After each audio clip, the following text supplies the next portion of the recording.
ಸ್ನೇಹಿತರೆ, ಕಿಮ್ ಕಿಂಗ್ಡಮ್ಗೆ ಸ್ವಾಗತ ಸುಸ್ವಾಗತ. ಟೆಸ್ಲಾ ವರ್ಸಸ್ ಇಂಡಿಯಾ, ಭಾರತಕ್ಕೆ ಇಲ್ಲ ಇನ್ನು ಟೆಸ್ಲಾ ಎಂಟ್ರಿ. ಎಲ್ಲರೂ ಕೇಳುತ್ತಿದ್ದ ಒಂದೇ ಒಂದು ಪ್ರಶ್ನೆ ಅಂದರೆ ಅದು ಟೆಸ್ಲಾ ಭಾರತಕ್ಕೆ ಯಾವಾಗ ಬರುತ್ತೆ, ಅದು ಯಾವಾಗ ಬಂದು ಕ್ರಾಂತಿ ಮಾಡುತ್ತೆ. ಆದರೆ ಈಗ ಕೇಳಬೇಕಾದ ಪ್ರಶ್ನೆ ಬದಲಾದಂತೆ ಕಾಣುತ್ತಿದೆ. ಟೆಸ್ಲಾ ಭಾರತಕ್ಕೆ ನಿಜವಾಗಿಯೂ ಬರುತ್ತಾ, ಅಥವಾ ಎಲನ್ ಮಸ್ಕ್ ಅವರ ಮಹತ್ಕಾಂಕ್ಷೆಯ ಯೋಜನೆಯನ್ನು ಭಾರತದ ಮೇಕ್ ಇನ್ ಇಂಡಿಯಾ ಎಂಬ ಉಕ್ಕಿನ ಗೋಡೆಯು ತಡೆದು ನಿಲ್ಲಿಸಿದೆಯಾ? ಜಗತ್ತಿನ ಇವಿ ದೈತ್ಯ ಟೆಸ್ಲಾ ಭಾರತಕ್ಕೆ ಬಂದರೆ ಕ್ರಾಂತಿಯಾಗುತ್ತೆ ಎಂಬ ನಂಬಿಕೆ ಇತ್ತು. ಆದರೆ ಇಂದು ಪರಿಸ್ಥಿತಿ ಬದಲಾಗಿ ಹೋಗಿದೆ. ಟೆಸ್ಲಾ ಭಾರತೀಯ ಮಾರುಕಟ್ಟೆಗೆ ಇನ್ನೂ ಇಳಿದಿಲ್ಲ. ಆದರೆ ಈಗಾಗಲೇ ಜಾಗತಿಕ ಮಾರುಕಟ್ಟೆಯಲ್ಲಿ ಟೆಸ್ಲಾ ಸೋತು ಸುಣ್ಣಾಗಿದೆ.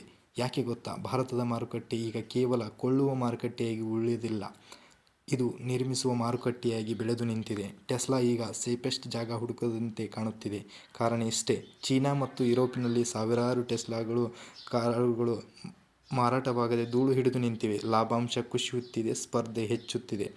ಇಂಥ ಸಮಯದಲ್ಲಿ ಮಸ್ಕ್ಗೆ ಭಾರತದಂಥ ಬೃಹತ್ ಮಾರುಕಟ್ಟೆಗಳ ಅವಶ್ಯಕತೆ ಇದೆ. ಆದರೆ ಇಲ್ಲಿಗೆ ಅವರಿಗೆ ಸುಲಭದ ಹಾದಿ ಕಾಣುತ್ತಿಲ್ಲ. ಭಾರತ ಸರ್ಕಾರ ಈ ವಿಷಯದಲ್ಲಿ ಸ್ಪಷ್ಟವಾಗಿದೆ: ನಿಮಗೆ ನಮ್ಮ ರಸ್ತೆಗಳು ಬೇಕೆಂದರೆ ನಮ್ಮ ನೆಲದಲ್ಲಿ ಕಾರ್ಖಾನೆ ತೆರೆಯಿರಿ ಎಂದು. ಆದರೆ ಟೆಸ್ಲಾ ಬಯಸುತ್ತಿರುವುದು ಕಡಿಮೆ ಆಮದು ಸುಂಕ, ಅಂದರೆ ಚೀನಾದಲ್ಲಿ ತಯಾರಿಸಿ ಭಾರತದಲ್ಲಿ ಲಾಭ ಮಾಡುವುದು ಅದರ ಯೋಜನೆ. ಆದರೆ ಭಾರತ ಸರ್ಕಾರ ಕಡ್ಡಿ ಮುರಿದಂತೆ ಹೇಳುತ್ತಿದೆ: ನಮಗೆ ನಿಮ್ಮ ಕಾರು, ನಿಮ್ಮ ತಂತ್ರಜ್ಞಾನ ಮಾತ್ರವಲ್ಲ, ಇಲ್ಲಿನ ಜನರ ಉದ್ಯೋಗವೂ ಬೇಕು. ಇದು ವ್ಯಾಪಾರದ ದೃಷ್ಟಿ ಮಾತ್ರವಲ್ಲ, ಇದು ರಾಷ್ಟ್ರೀಯ ಹಿತಾಸಕ್ತಿಯೂ ಕೂಡಿದೆ ಎಂದು ಸರ್ಕಾರ ಹೇಳುತ್ತಿದೆ.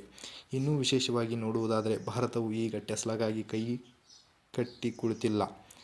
ಬದಲಾದ ಭಾರತದ ಇವಿ ಮಾರುಕಟ್ಟೆಯಲ್ಲಿ ಟಾಟಾ ಮೋಟಾರ್ಸ್ ಮತ್ತು ಮಹೀಂದ್ರಾ ಈಗಾಗಲೇ ಭಾರತೀಯ ರಸ್ತೆಗಳನ್ನು ಅರಿತುಕೊಂಡು ಅವರು ಭಾರತೀಯ ಮಧ್ಯಮ ವರ್ಗದ ಜನರ ಜೇಬಿಗೆ ಹೊರೆಯಾಗದ ರೀತಿಯಲ್ಲಿ, ಇಲ್ಲಿನ ಹವಾಮಾನಕ್ಕೆ ಒಗ್ಗುವ ರೀತಿಯಲ್ಲಿ ಟೆಸ್ಲಾಗೆ ಬರುವ ಹೊತ್ತಿಗೆ ಇಲ್ಲಿ ಸ್ಥಳೀಯ ಕಂಪನಿಗಳು ತಮ್ಮ ಕೋಟೆಯನ್ನು ಭದ್ರಪಡಿಸಿಕೊಂಡಿರುತ್ತವೆ.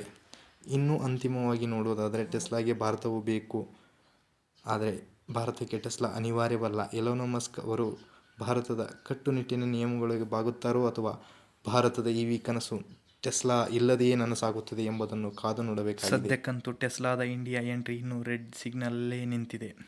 ಥ್ಯಾಂಕ್ ಯು, ಧನ್ಯವಾದಗಳು.